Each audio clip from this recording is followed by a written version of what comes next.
taking care of the camera, but Daniel, you gotta come over, right? Reason versus emotion, finding balance. Thank you.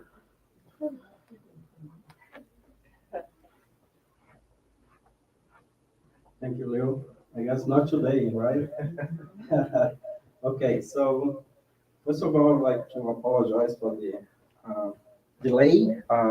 We had some technical issues here. Let me stop here just a minute. But we are here, right? So welcome everyone. So the topic of today is reason versus emotion. Do we need to fight one another to reason and emotion? Yes or no? The balance. So we put over there our proposal today is not to extinguish this topic of reason and emotion because it's very complex, right? So our life, our destiny, pretty much is managed by these two elements. We as a spirit, incarnated or discarnated, we pretty much evolved if faster or slow if we know how to manage these two attributes that we have as a spirit. So the idea today is bring some elements based on the spirit's teaching, but also based on conventional science, how we can manage our reason and our emotion. Something is playing over there, Leo, I think. So I guess what we're going to bring here is not the ultimate truth, but it's going to be some elements that we may take to our home and think about it, how, not think about, but do the self-evaluation and identify which level we are regarding to these two components that we all have. Sometimes we can be too much rational or too much emotional, right? And when we go to the extreme, the outcome or the result or the consequence of our actions could be also extreme, right? For positive and for negative. So let us move on. Let us bring here some information. So when we think about reason, what comes to our mind? So reason is the process of organizing and integrating facts, right? Then what would be the next question? Would be what are facts, right? So facts are proposition that accurately reflect reality. What the next question is going to be? What is reality? How do we obtain facts, right? That okay. Through the senses. We know that if we are in the physical body, we have at least five senses. Um, some people has the 60 sense, right? And this sense is pretty much acquired by our interaction with the environment through sight, hear, touch, smell, and taste. So therefore, we can say, based on those elements, that reason is the ability to comprehend reality direct through our sense. This is very physical definition, right?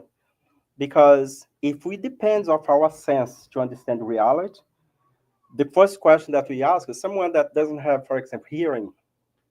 Does the person has the ability to understand reality or to reason? Not necessary, right? Because we have people that has some impairment of those senses and function very well. So what this telling us that the sense that we are talking here is the material one, the interaction that we have with the physical. So if we miss one of the sense, one of these five sense, the next question is, so now I'm impaired completely. But what we have seen is that there are people, for example, we can give an example of that great scientist, British scientist that studied the universe. I forgot his name right now. What is that? Stephen Hawking. For example, that better move three fingers and, the eyebrow, something like that. But he he was, of course, he was not able to walk. He was impaired with regard to the motor locomotive, his motor apparatus, but he was ahead of the game in terms of reason and intellectual abilities, right? So this tells us that our physical body limit some of the expression of the spirit, but the spirit is ahead of the game, right? So we're going to discuss more about this definition. We are just bring some elements for us to understand, and with having this element, we can see in the future how we manage our reason and our emotions. So now let's go and see what emotion is. What is emotion? So before I bring here the definition, what do you guys think? What is emotion? Feelings? Feelings? Is feeling, emotion, sentiment the same thing?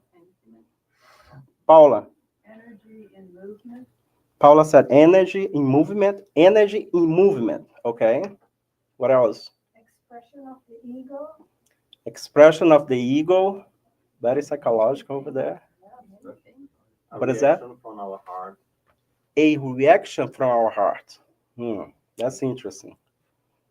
So what you're saying is, you say is the response. Okay. Okay. Let's see what is emotion, is a response to an object. So when we mention object, it's a situation, right?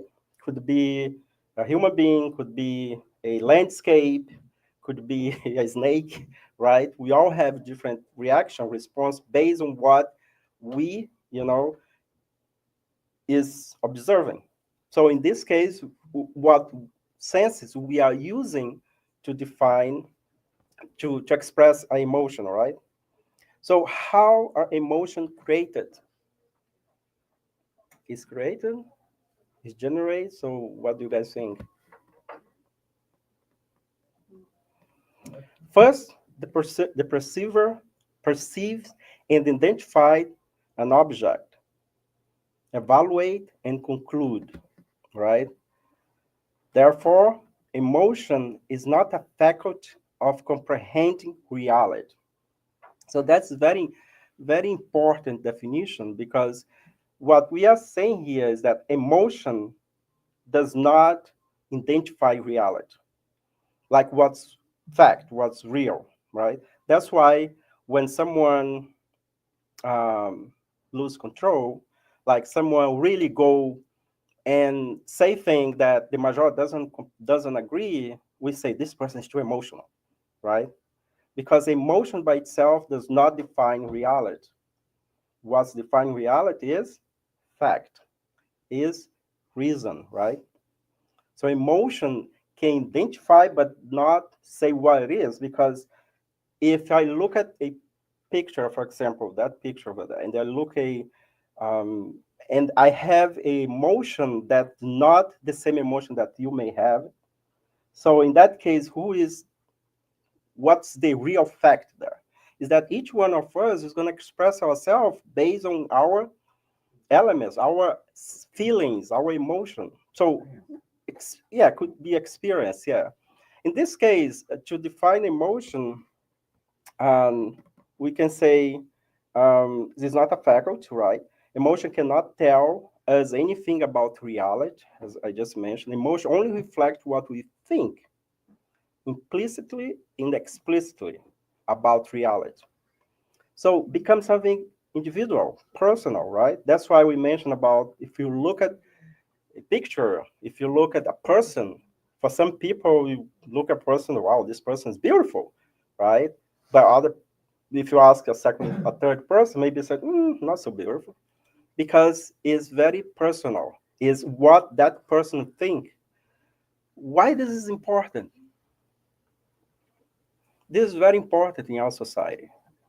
First, because by neglect this ability that we have to be different, we create problems.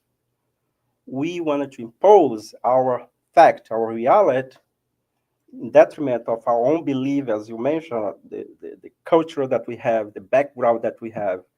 And that could go south, could go north, right?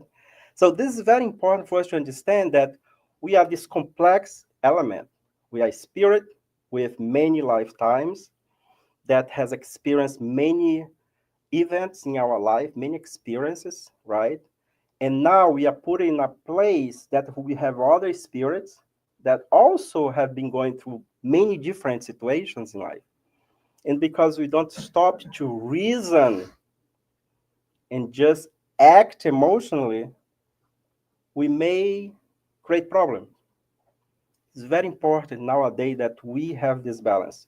So when I always think about why you should talk here based on spiritualism and what we learn in the spiritual literature is that it's very important for us, especially Joanna Judge, that we know ourselves, right? Know thyself. That's what the main goal, the main suggestion from the philosophers. You know, religion itself has somehow asking us to, you know, pay attention to yourself, forgive others. Um, do an evaluation, what's going on in your mind, your surround, because all these play a role in your evolution, in our evolution. Let me include in this because I'm in the same boat as well, right? So here, in terms of graph for us to understand, this is just like a graph showing like, okay, so we as individuals, we observe, we have, you know, objective proposition, but in the sense here, our environment. So these information, this input, this information is captured to our senses.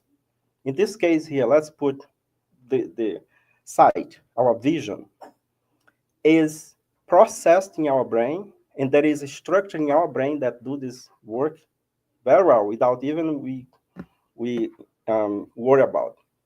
So, and then what this process is going to be? Identification, evaluation, and the response.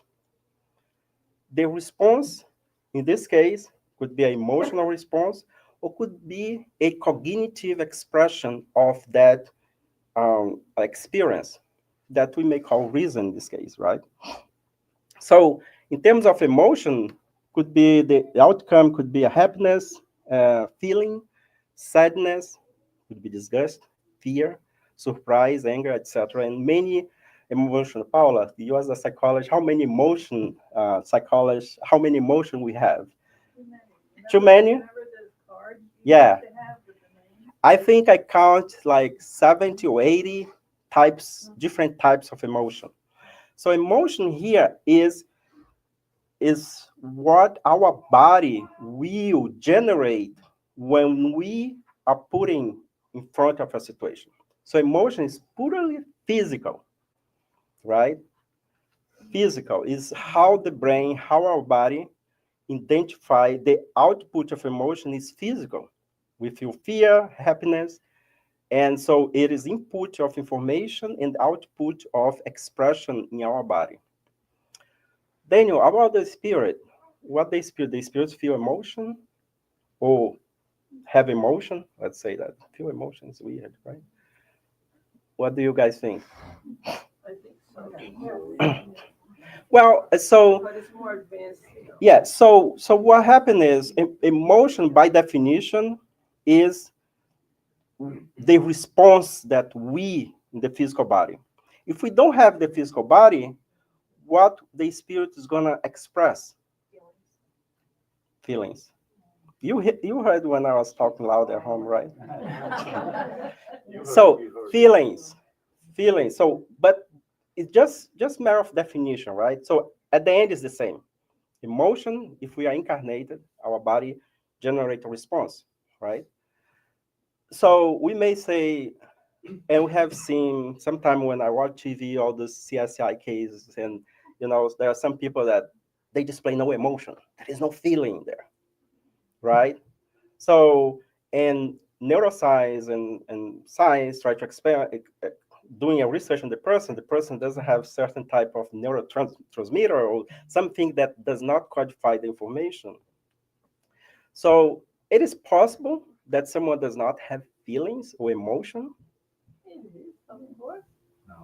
Like a psychopath has no Feeling. guilt, Yes. The PQ. It is, yeah, there is I think this is more in the clinical and the disease side. This is another story that we're not going to bring here to our discussion because it's more complex that we can imagine. Yes.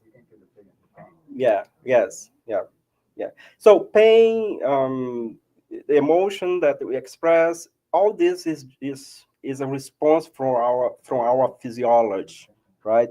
When we face something that brings to us pleasure or bring to us, bad feelings, right? So in the Gospel according to Spiritism, it is in chapter 11, at 8, there is a message from a spirit called Lazarus. And this chapter the talk about love, right? So what is love, right? And so in the beginning of, I'm gonna read a little bit of this chapter here, but pretty much to summarize, the chapter talk about we as a spirit in the beginning when we are very in the beginning simple and ignorant, like the primitive level, we have more instinct. Then, as we evolved, this instinct evolved to sensation. And then, when we become more, you know, um, adult, I would say, spiritual speaking, so we develop this love, um, reach the level of feelings. So we have three words over there: instinct, sensation, and feelings to define love in different levels. So when you look at like in the animal kingdom, when we look at like um, the lion, like taking care of you know the pro the little lions, right? So that is a manifestation, is a distinct manifestation, but is already the beginning of love being expressing in the animal kingdom, right? So then when we become a spirit, like when we are in the primitive level of development, so and this is in the chapter across to this the gospel across to spirituals, we start to develop this manifestation of love become a sensation, right? In the level that we are here, we can experience all the three together, right? So which situation bring us the feeling of sensation? Like what is, for example, if you are eating something like that you really like, what you're having over there, you are satiating yourself. Is this that sensation that brings to you a emotion that is in this level of sensation? Doesn't it's pleasure? Yeah, pleasure would be another word for that. Doesn't help you yet in the terms of evolution, but is already like a beginning of, it's a training for the spirit to use this feeling that, to express, not to use, to express love in a more elevated level if we compare to instinct. So let me read what the spirit Lazarus said. He said like the law of love. And he starts by saying, love summarizes Jesus' doctrine in its entirety because it is the sentiment for excellence. And sentiments are instinct raised to the highest of the degree of progress accomplished. At their origin, humans have only instinct, more advanced and corrupted. They have only sensations, more educated and purified. They have sentiments. The highest point of sentiment is love. Not love in the ordinary sense of the term, but that inner sun that condenses and joins at its ardent focal point all supra-human experience and revelation. And then the information continues. So I highlight that there is this three level, right? At the origin, we human, the spirit, we have only instinct. Everything is acting based on action and reaction. There is no much rational behind, right? So that's why if we look at humanity in the primitive era, the way that things work is like, it's like if you hurt me, I'll hurt you back. There is no discussion, right? So it's basically like, it was not different if you step up, if you step in a dog's that is laid down, what's he gonna do? The first thing, he's gonna just bite you back, right? Because it's an instinct reaction. Although sometimes we do the same, so we are still behaving as dogs, right? No, I don't want to insult the dogs because there are some dogs over there that seems more human than animal, right? So also for us to understand that although we are a little bit advanced compared to the animal kingdom, we display these three elements in our daily life. And we can identify this, right? Daniel, act instinctively is bad? No, it's not bad. The instinct is good. In fact, they say that instinct is even better than reason because they never instinct never error, never fail. So, for example, when we become more evolved, our sentiment can become instinctively sentiment. And we can experience that. For example, when we have a intuition, a gut feeling. This thing that I have a gut feeling that I should not take this airplane because, you know, that is a manifestation of our instinct that we carry, never fail.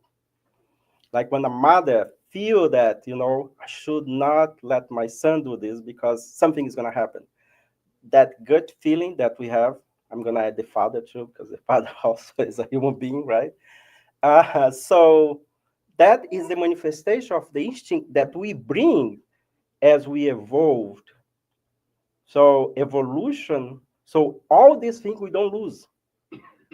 We do not lose because the process of evolution, everything we acquire as a spirit, what we are doing, we are learning how to manage those attributes that we are learning as we evolved.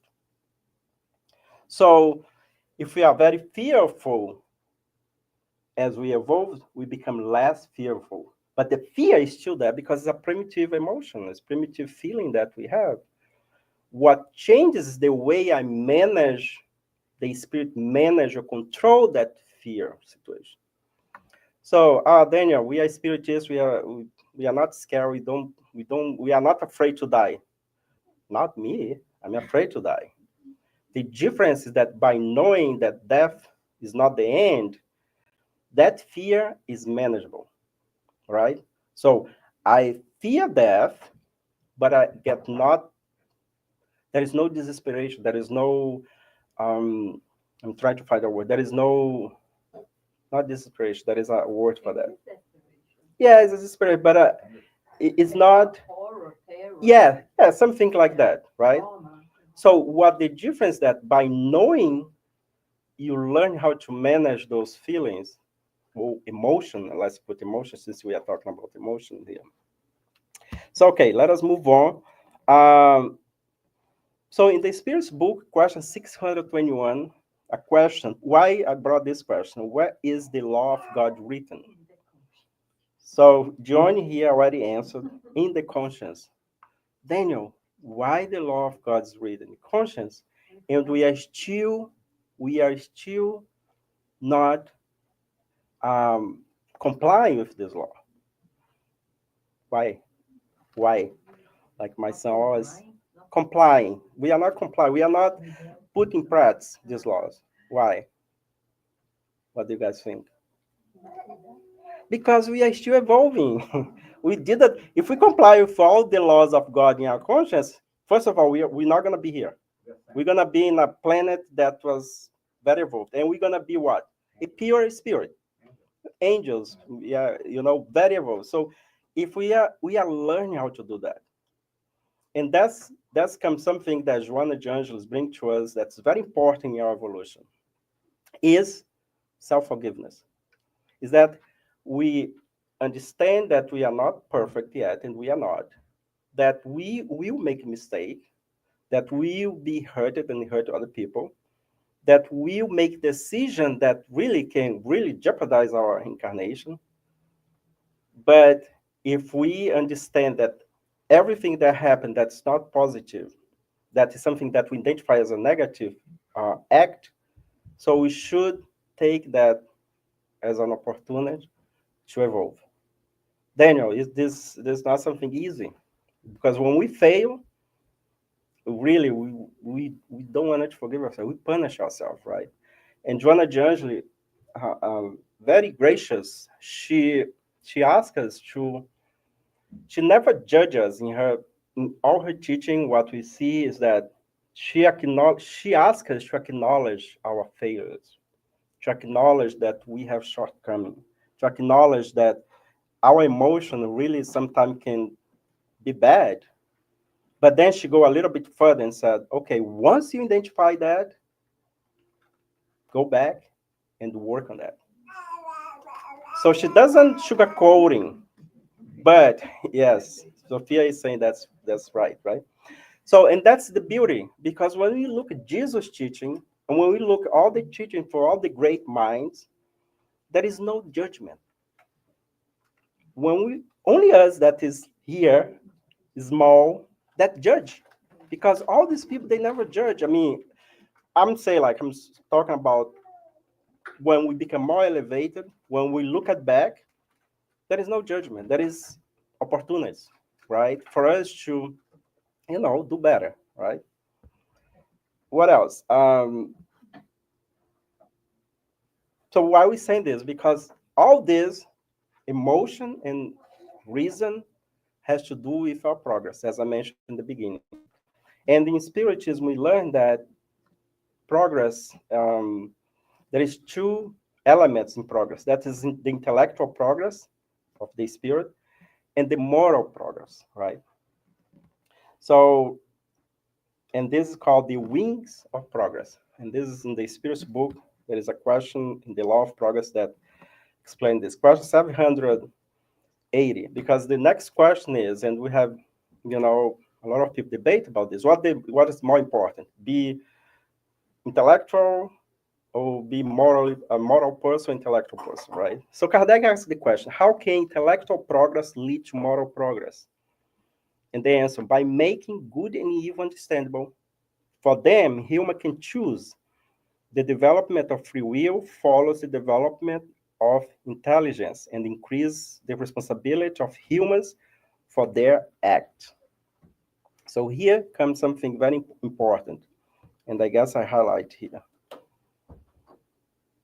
What the intellectual advancement of the spirit can help. We are not saying here that morality and intellectual progress, intelligence go hand in hand. No. So the moral part of progress always go behind. That's a fact, right? That's a fact. But once we develop our intelligence, become easy for us to become a better person if we use our free will in the right way. Because now, as a spirit, we acquire two things we acquire when we are becoming spirit is the free will and reason, the rational part of the intelligence principle. We're not going to go back and discuss, the other kingdom, because if you wanted to know more, you can join our study group on Thursday. And we have studying, now we are studying the second part of the Spirit's book. We already moved a little bit from the first part that discuss about, the first cause of everything, the creation. Now we are discussing more about the spiritual world, and also the part of the separation of the body, the physical body, of to the spiritual side. Um, so then we, as a spirit, as I mentioned, we are the intelligent being of the creation. This is question 7.6. We have been studied that. So does you see the intelligent beings means that in the universe, as we have learned, we have two main elements, right? So there is the creation, there is God created, the creation. Side of the creation, the universe, there is two main elements, the intelligent principle and the material principle. So the intelligent principle will evolve, right, until become spirit, that is the intelligent part of the creation. So by definition, intelligence is the ability to learn or understand or to deal with new or trying situations. So when we use our intelligence in a, as you said, in an action way, we are reason, right? And also, like when talk about intelligence, thought, mind, psyche, what is all this, right? So we are talk about attribute of the spirit that can be manifest in a different way. So the intelligence here is the cognitive part of the spirit. For example, we are here, right? So I'm looking here, I'm using my intelligence, I hope, to coordinate several things here. And things that can be, my cognitive part that is doing this. You know, maybe the movement of my hand that is not be noticed by me, but is by notes by you guys. What I'm reading here, what the thoughts that comes to my mind. So the spiritual influence that we are experiencing right now here. So all this is the spiritual influence maybe is more related to the psychic part of, you know, the thoughts, what you guys are thinking about this topic, right? So all this is playing a role at the same time, right? So then we can say that intelligence provides the foundation for cognitive ability, while a reason is the tool we use to apply those abilities in a structured and logical way. It's like this. We have a computer, right? So this computer has a process, right? So the process is the intelligence. So what be the reason here in this computer? Would be a software. The software, the process without a software is not going to work. The hardware would be our brain, right? So when I use the power of the spirit, my reason, the reason is like I'm opening a software in a computer. And then once I open the software, I can do many things. I can open, I don't know, PowerPoint, I can prepare something. This whole process that I'm using the intelligence to do it is the process that we call the rational thinking, the rational part of this, you know, uh, uh, uh, this action that the spirit is doing. So for us to understand, I just use the computer so we can picture. You may ask, Daniel, what is the intelligence locate? Is it located in our brain? Well, maybe if you talk to a neuroscientist that doesn't believe in life after life, he's going to say, yeah, you know, we have synapses in the brain. We have structure in the brain that will codify the information that comes from our senses. Will form memory, short-term memory, long-term memory.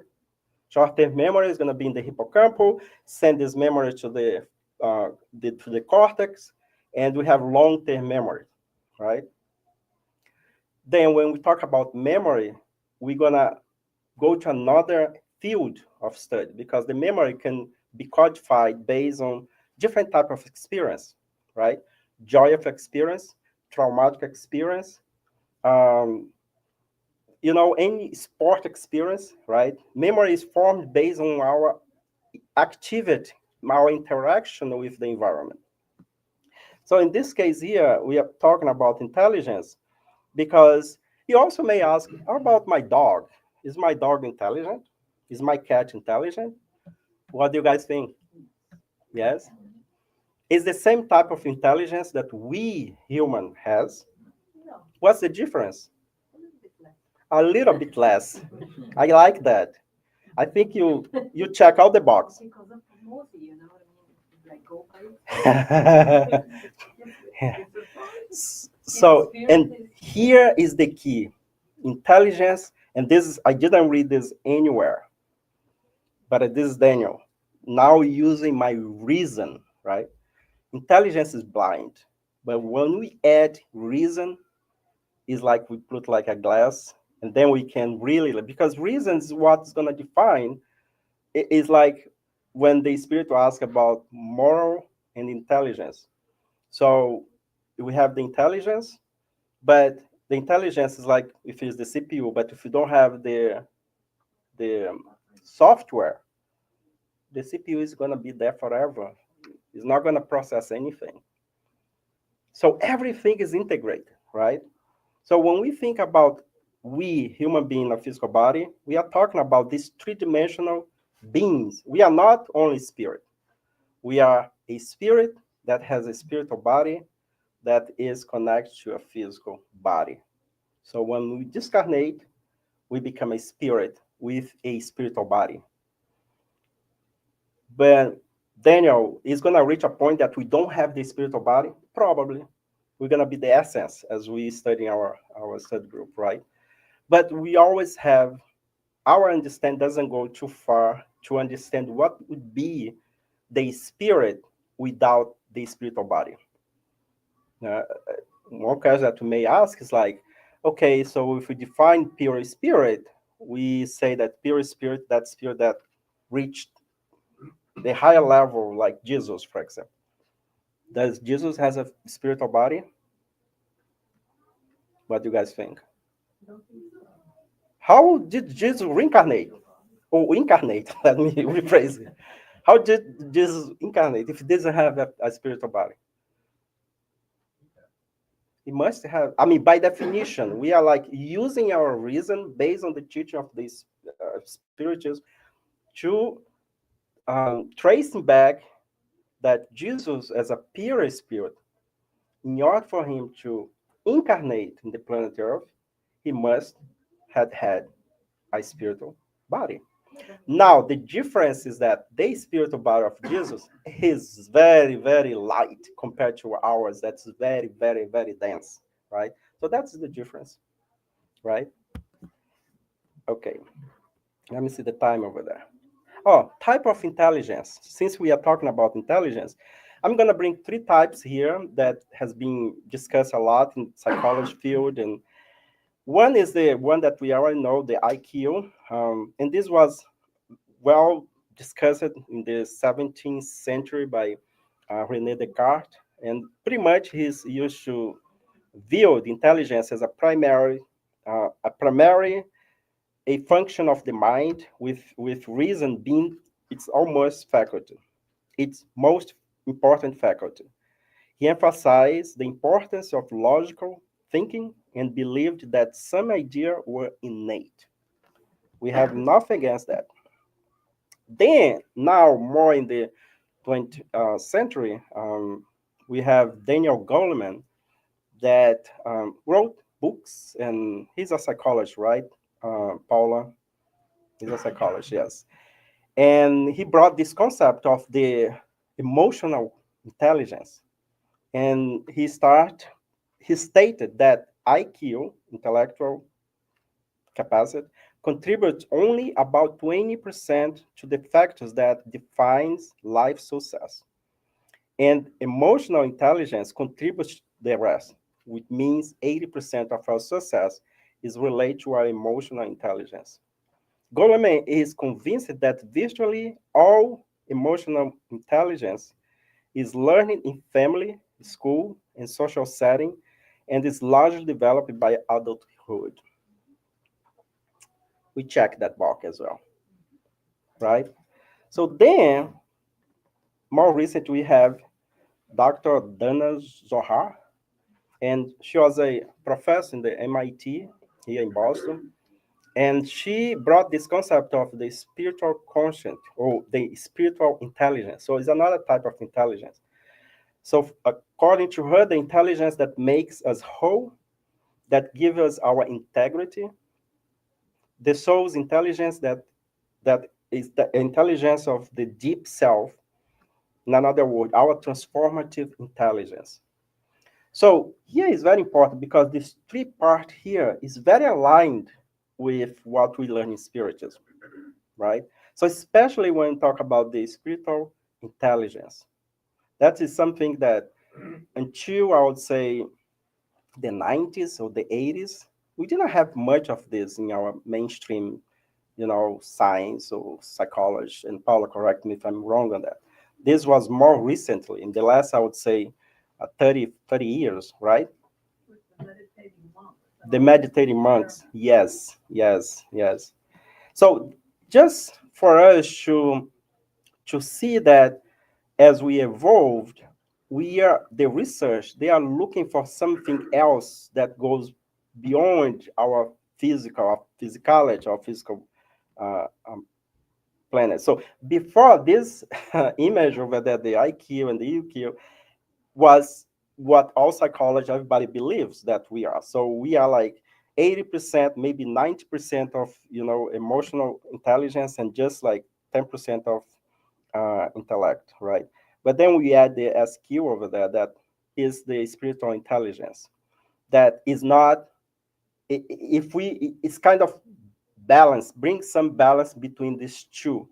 Because if you are too much rational, you may miss something. If you're too much emotional,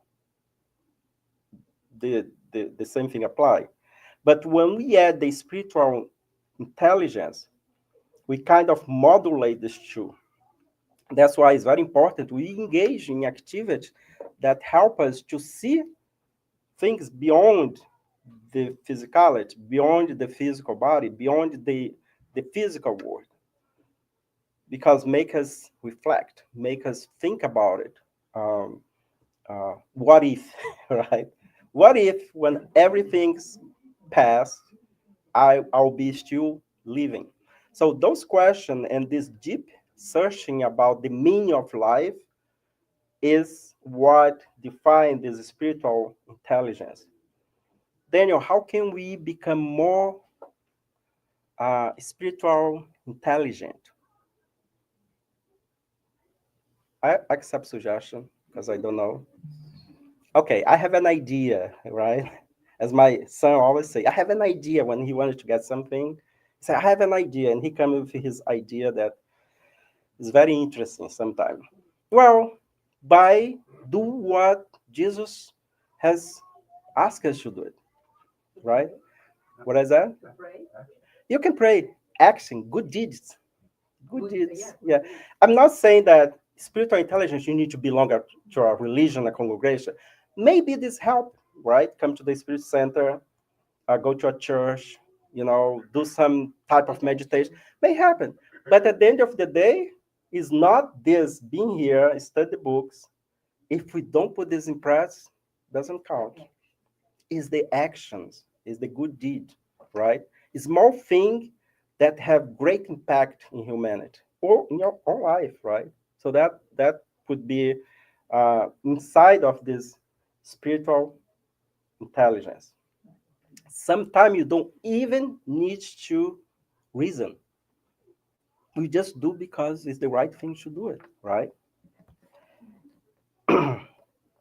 So instinct versus reason, and this is a question, the Spirit's book 776, that Kardec asked about instinct, and I would like to bring this to you guys. Kardec asked, is it correct to say that the instinctive faculties decrease as the intellectual fact increase? Plain language, as we become more evolved, more smart, so all the instinct, like the action, reaction, action that sometimes we have without thinking, decrease. What do you guys think? Do you think people that's very, very, very smart, like intellectual speaking, they never hurt other people? No, I think it depends Depends. on the situation. Let's suppose somebody did something bad Bad. to you or to anybody, Uh, and then it's there. yeah, Cannot say to it, but one day something happens, and then what yeah, what did he say to her, or vice versa? But it's that something was there, okay. like not resolved, unfinished business. Finished You never business. know. Or So maybe so what you're trying to say is that doesn't matter how intelligent or intellectual you are, the instinct always going to be there. people that love one another, like, and it's a forbidden love Hmm. for some reason, like we see many movies Hmm. and stories, the true ones. And one day somebody, you know, like teases, a provocation, and the other one doesn't even notice that it's written in the eye, Hmm. right? That he or she loves that other human being. It was not supposed to come out, or even the horrible things in the World War II. Hmm. Like there were people that kill people badly, badly, and then when the whole thing finished, they went to another country, but he was being looked for in that country. And then somebody, a scientist, said, well, it's just a question of prompting him to say what's the code he had when he had to execute a Mm, very bad action.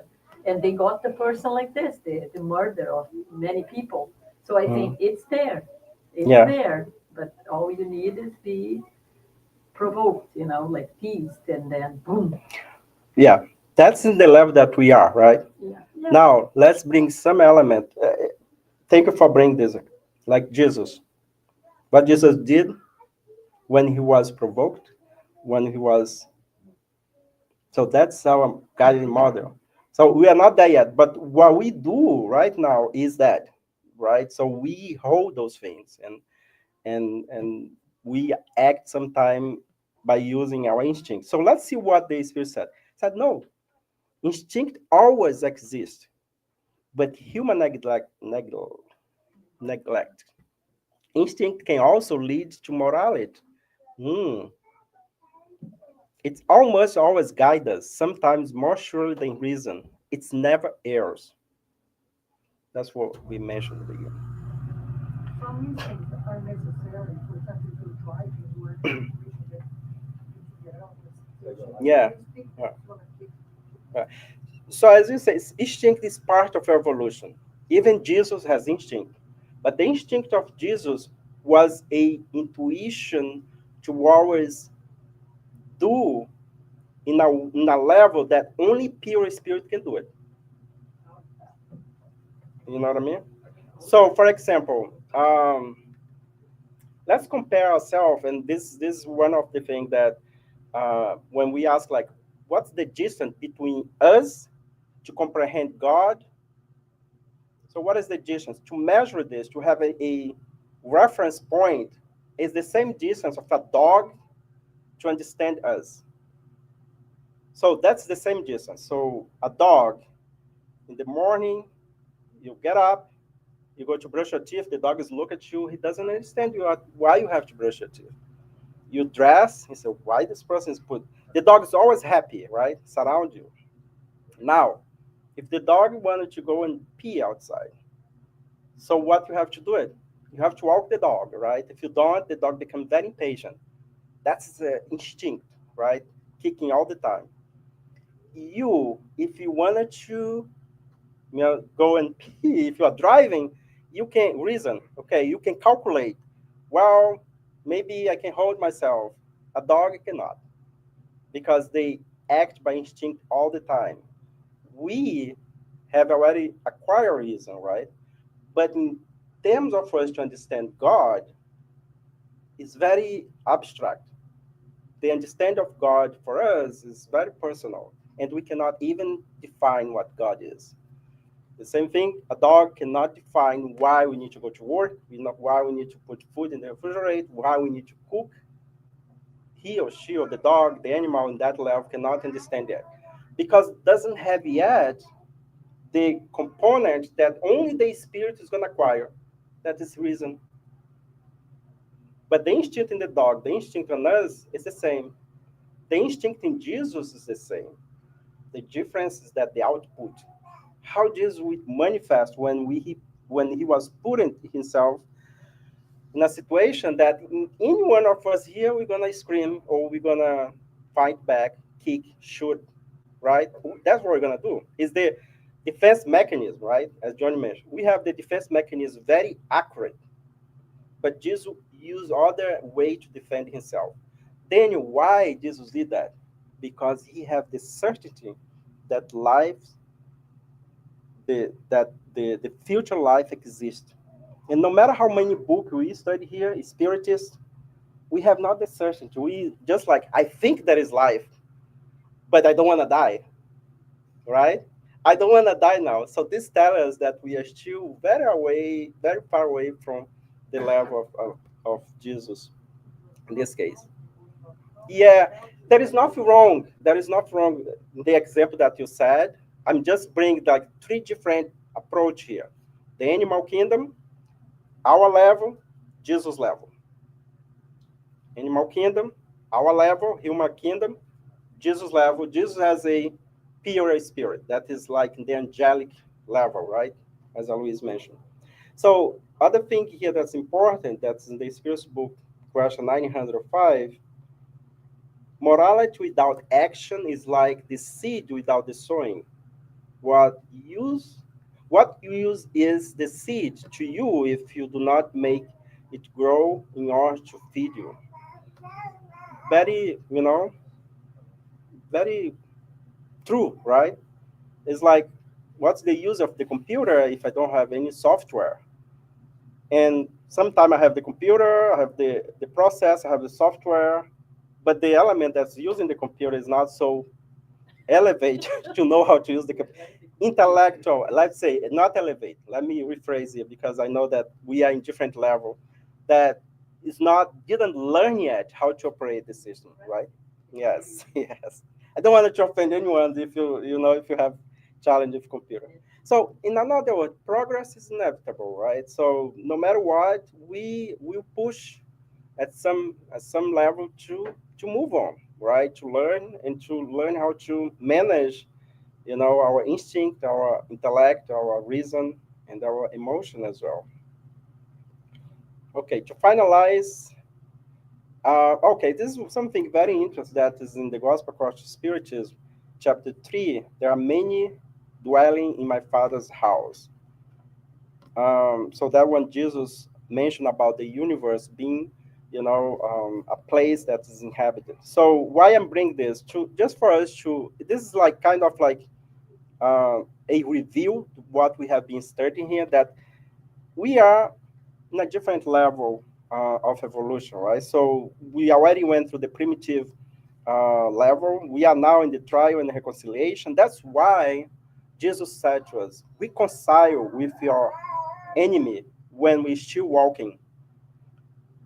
Make sure that we accept the difference of others. That's what, because this is the time that we are right now. So if you pass this, we're gonna go to the regenerative or regeneration word, joyful one, and finally the celestial and divine world. So the celestial and divine world pretty much is inhabit only by pure spirit, spirit like the love of Jesus, right? So we still have a long way to go over there, right? And if this is another question from the Spirit's book, question 55, when Kardec asked, are all the globes spinning through space inhabited? And the answer was yes. And contrary to what earthlings believe, they themselves are far from being first intelligence, goodness, and perfection.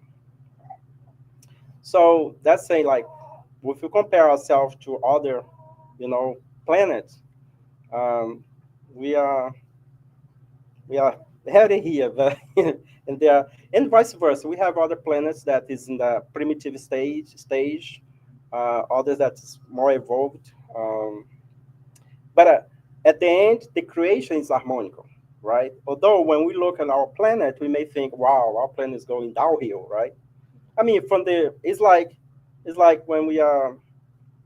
I like to give this example. For example, when I drive in a highway, for example, if you look close to the car, because our reference point is the car, things go so fast, right? But if you look in the horizon, things go so slow, right? So it depends how we are looking the situation. We may look like, yesterday when there was that, airplane accident in Philadelphia, someone in my family said, "What's going on with our world?" Right? What's going on? Well, there is accident every day, everywhere in this planet, right? But when it's close to us, we feel the impact more strong, right? And that is what happened in a planet of trial and expiation or reconciliation. Joanna de Angeli, again, this book, Self Discovery, in our journey, she talks a lot about emotions, right? How to uh, evaluate ourselves. And she brings some of those main emotions like depression, trauma, anguish, remorse, fears, insecurity, sadness. And those emotions, and she said, when this emotion pretty much define us, right? And I just got excerpt here when she said, feeling, emotion, and thoughts constitute the individual psyche, where the spirit find the core of its manifestation until the moment of full consciousness. And we put obsession here because those emotions can contribute by us to be connected to other minds that is not healthy, right? So that's why it's important to find balance in our reason and in our emotions.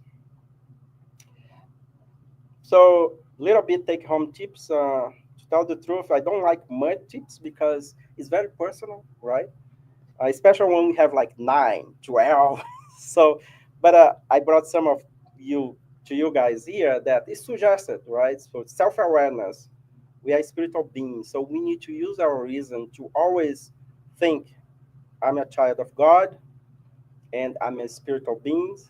I'm a spiritual being. I'm an immortal spirit, right? So if we keep repeating this in our mind, so when situation that is very distress come to our life, this will help us to minimize, right? So this is using our reason to balance our life. Oops. Um, Sorry about that.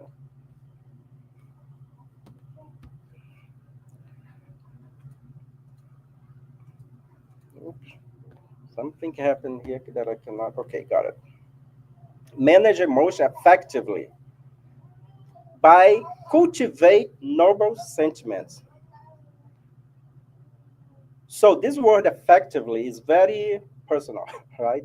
Because what be effective for me may not be for you, right? But it's important to be aware of what we are feeling. That Joanna generally asks us, we need to identify with what type of emotion I'm feeling. For example, is being upset the same thing of angry? Some people is angry but say, no, I'm upset. So we are boycotting ourselves because instead for us to say, now I'm very angry,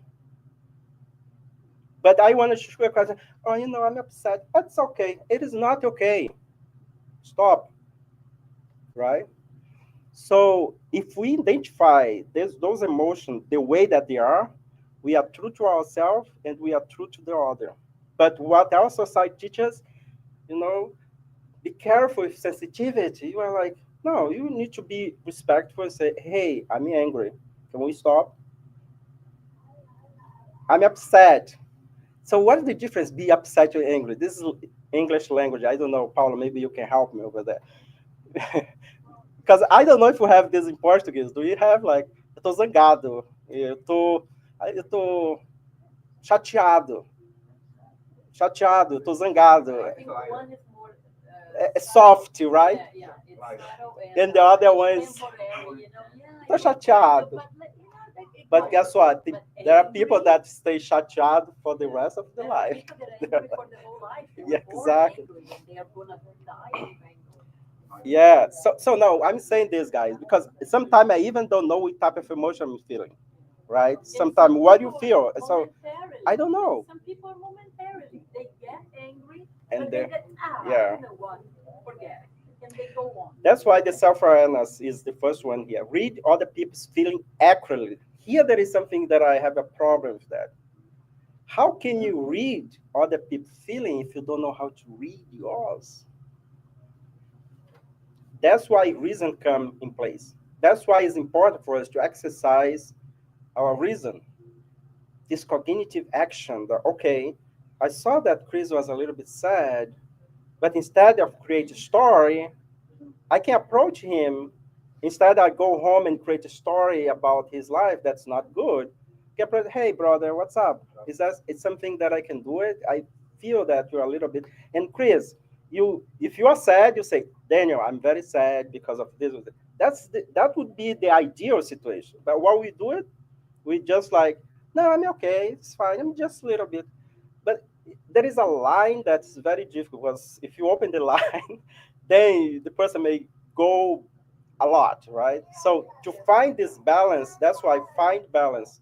We need to use our reason, and we need to learn how to read other people's feeling feelings. Know thyself, self-knowledge in times of crisis, and to finalize, require professional spiritual help. We always in spiritism, we always emphasize this because um, we need one another. We need people that professional in the area to help us. And finally, prayer. Always talk to the boss, right? Prayer is something that is always recommended. So at the end, find balance. It is can be something very challenging, but possible. It is possible. We may not find a completely balanced in this lifetime, but if we work in one area of our life that is very complicated and find balance in that area, we are already like uh, a little bit ahead of the game, right?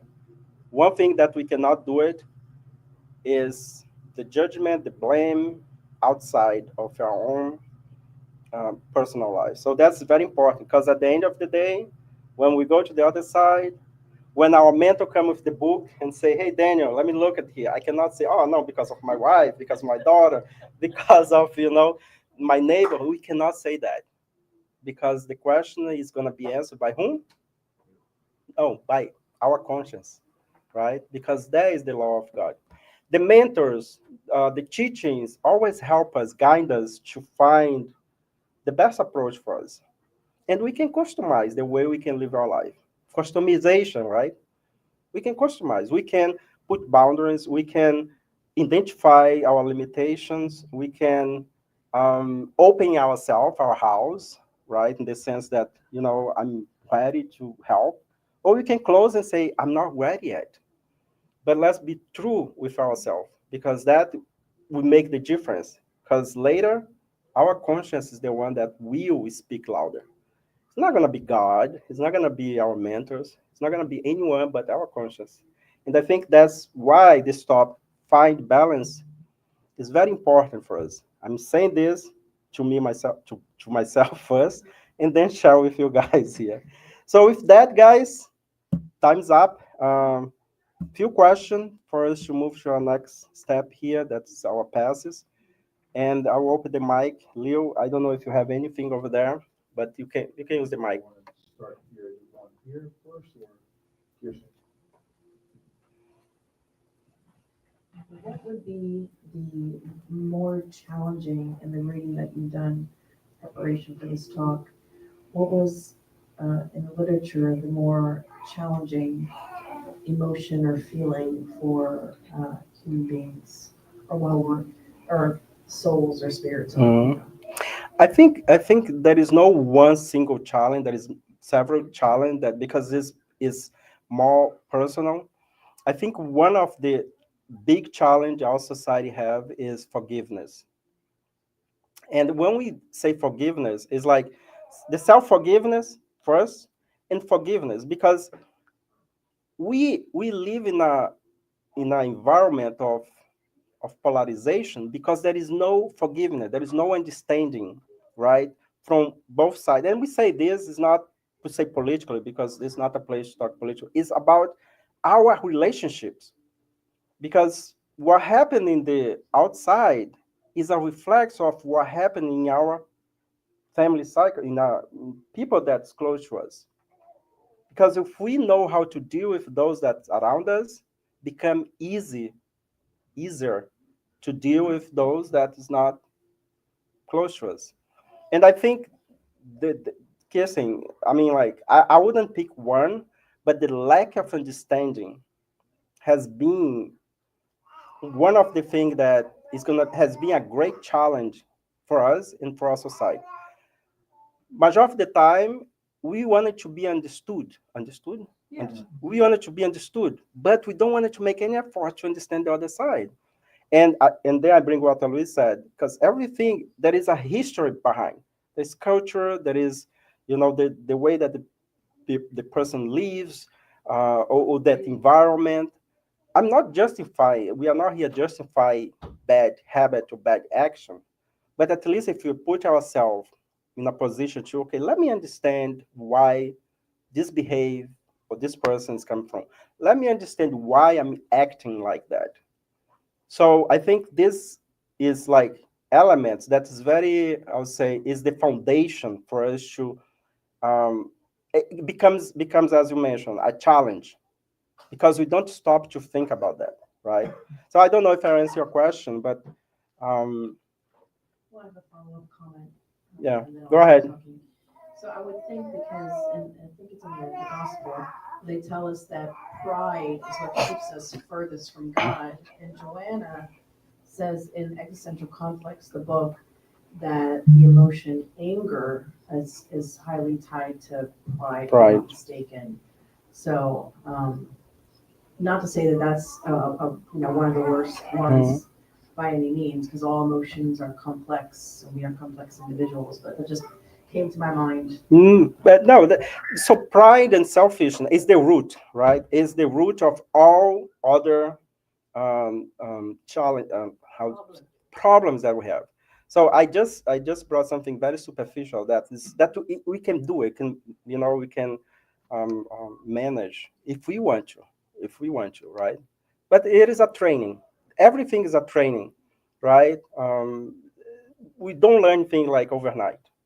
Like when we learn is because we already have been training a lot. That, but if you train to restrain yourself in situation that will de-escalate some some problem, something. I mean, that would be a good suggestion.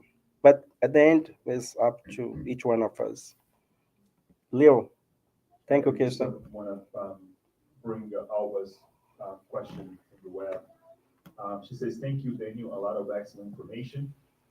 And the question is, what would be the difference or differences between instinct and intuition? Yes, it's the consequence of the action. That's the difference. Because the instinct is more related to the lower level, right? So you kick me, I'll kick you back, right? The intuition is an instinct that's more refined, right? So although they are all instinct, but they are instinct that manifest in different level. So that's the difference. That's a good question. Anyone else would like to? Anyone else would like to ask a question or comment? Is now or never. Daniels, go ahead, Daniels. Yeah, go ahead. Okay, that's it. No, I think at the beginning we have reason, that was the time Mhm. we talked to the reason and emotion, right? And then when I was reading that, I was more on the process, like reason is what process? You identify, Yeah. you evaluate, and then you check facts, and then you take some actions, right? But I think there was one slide that you presented that kind of got me confused Mhm. because it says for the motion, says you identify the motion, you evaluate the motion, and then you express the motion.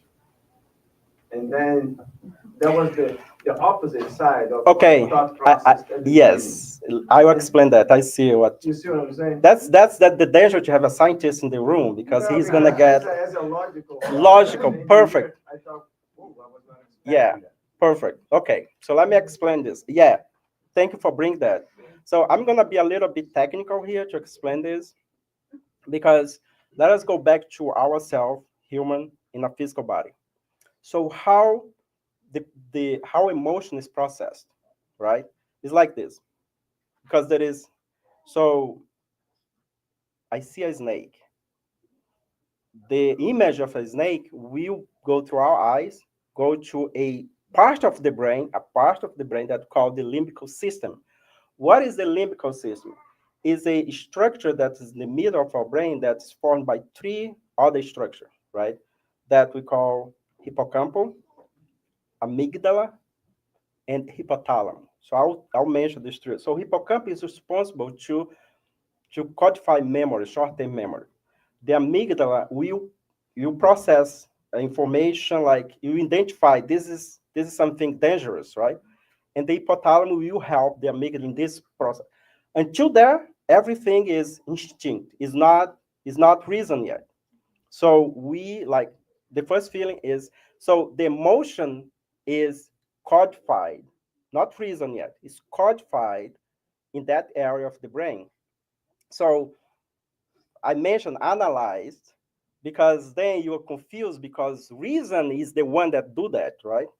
So once we identify that, so then the information is sent to our precortex if you are human beings. Then the precortex gonna say, okay, this is a danger animal, has a venom. I'll get bites, if bite me, so I may die. That's the reason. So what I do, let me run away. If it is, let's put here a dog or animal that doesn't have the precortical developed, they're only gonna respond by run away without understand the whole process of cognitive process that is the reason why I need to run. So the dog run as a instinct of survival. We run of an instinct of survival, but we know why we run. So I think that's what's confused. I should have explained. I think the way you said, you're right. It's confused because it seems that emotion now is reason. Is sound like We have a pre-process. pre-process, yeah. No, but this case is how our physical body process information that comes from outside, and there is a process. Emotion is a process that happen without us define that if that is a reality or not. So the issue of reality become a little bit obscure when we treat when we use emotion, because emotion is what we think about the reality, not necessarily is the true reality, right?